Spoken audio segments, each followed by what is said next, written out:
আমাদের আজকে সংবাদ সম্মেলনটার মুখ্য উদ্দেশ্য হচ্ছে যে গত 2 এবং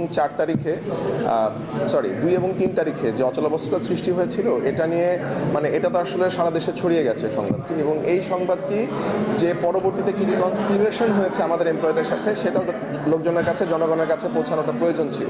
আদারওয়াইজ আমাদের সম্পর্কে একটা ভুল ধারণা হয়তো জনমনে একটা বিভ্রান্তি ছড়িয়ে থাকার সম্ভাবনা থাকে, সেটা পরিষ্কার করার জন্যই আসলে আজকে সংবাদ সম্মেলনটা করা, নাম্বার 1। নাম্বার 2 হচ্ছে কি যে ওদের দাবিটা তো খুব যৌক্তিক দাবি, সেটা হলো কি যে ওরা আসলে একটা নির্দিষ্ট সময় পর্যন্ত বেতন বকেয়া পড়েছিল। এখন বেতন বকেয়া কেন পড়েছিল সেটা ওদেরকে বিভিন্ন সময় বলা হয়েছে।